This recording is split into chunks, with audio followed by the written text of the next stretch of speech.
इस्तकबाल है आप सभी का हमारे साथ भारत टाइम में। मैं हूं कुर्रतुल हक। आईसीएसई बोर्ड के 10वीं के नतीजे 17 जुलाई 2022 को आए हैं और 10वीं में ज़िला लेवल पे जो टॉपर्स हैं उनमें सबसे अव्वल स्थान लाने वाले, पहला मकाम हासिल करने वाले मुक्तसिद अहमद ख़ान हमारे साथ मौजूद हैं। सबसे अहम बात यह है कि मुक्तसिद अहमद ख़ान का जो ताल्लुक़ है वो ज़िला बदायूं के कस्बा ककराला से है और कस्बा ककराला एक ऐसा कस्बा है जहां तालीम व तरबियत के हवाले से जागरूकता तो है लेकिन उस तरह की फैसिलिटीज़ नहीं है। तो ऐसे बैकग्राउंड से आने वाले स्टूडेंट आईसीएसई बोर्ड के 10वीं के जो इम्तहानात हैं उसमें अव्वल नंबर लाते हैं तो ये अपने आप में एक अचीवमेंट है। तो ज़िला स्तर के इन टॉपर्स में अव्वल स्थान पर मुक्तसिद अहमद ख़ान और इनके साथ ही मुस्कान रस्तोगी, उनके भी इन्हीं के बराबर नंबर्स हैं। तो ये दोनों संयुक्त रूप से आईसीएसई बोर्ड के ज़िला स्तर पर टॉपर्स हैं। तो इनसे मुलाकात करते हैं, इनसे जानने की कोशिश करेंगे कि किस तरह से इनकी तालीम का प्लानिंग रही और किस तरह से आगे बढ़े। तो सबसे पहले मुक्तसिद, आपका बहुत बहुत इस्तकबाल है हमारे साथ हमारे यूट्यूब चैनल भारत टाइम में। आपका बहुत बहुत शुक्रिया।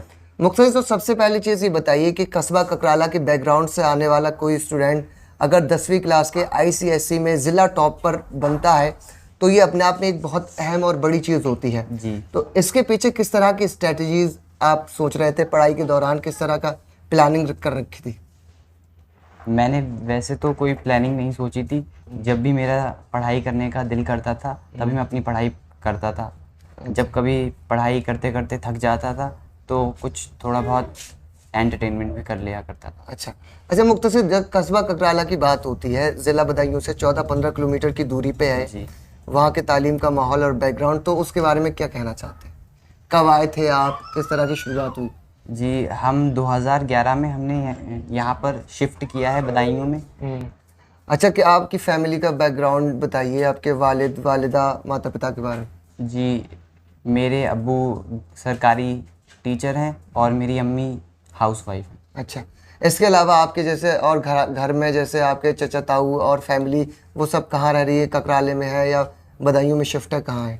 अब मेरे चचा और बाकी सब लोग ककराला में ही रह रहे हैं, लेकिन नौकरी की वजह से वो बाहर दूसरे शहरों में हैं। अच्छा मुझे ये बताइए कि जैसे आप सीबीएसई बोर्ड को देखते हैं और आईसीएसई बोर्ड को देखते हैं, किसी भी बोर्ड का, चाहे वो यूपी बोर्ड ही क्यों ना हो, किसी भी बोर्ड में डिस्ट्रिक्ट लेवल का टॉपर होने में काफ़ी कड़ी मेहनत और मशक्क़त की ज़रूरत पड़ती है।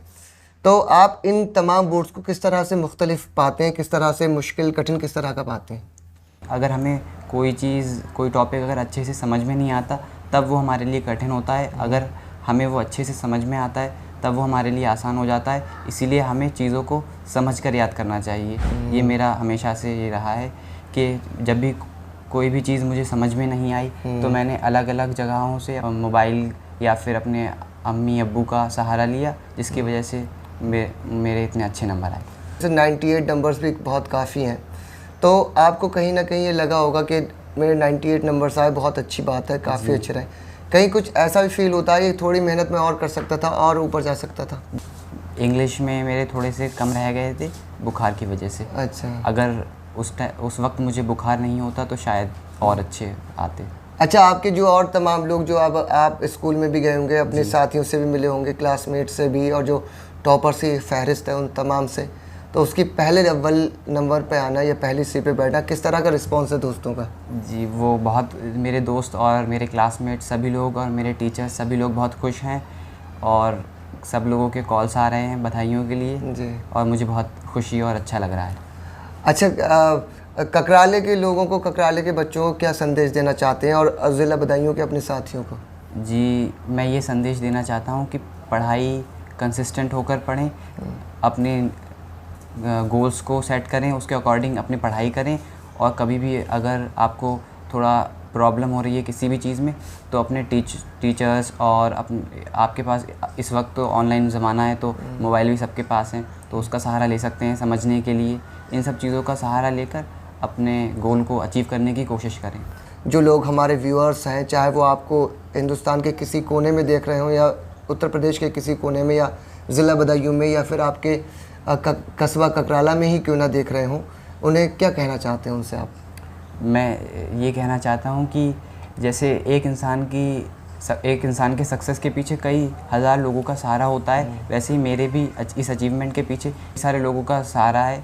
जैसे मेरे अम्मी अब्बू, मेरे कई सारे स्कूल के टीचर्स और ककराला के बहुत से टीचर्स जिनसे मैं बचपन में पढ़ा हूँ, जिनकी वजह से आज मैं इस मकाम पर पहुँच पाया हूँ, इसलिए मैं उन सबका शुक्रगुज़ार हूँ। आई मुक्तसिद Ahmad Khan express my thanks to Allah the Almighty, Nabi Kareem sallallahu alaihi wasallam, my family members, my all teachers and my all friends and relatives.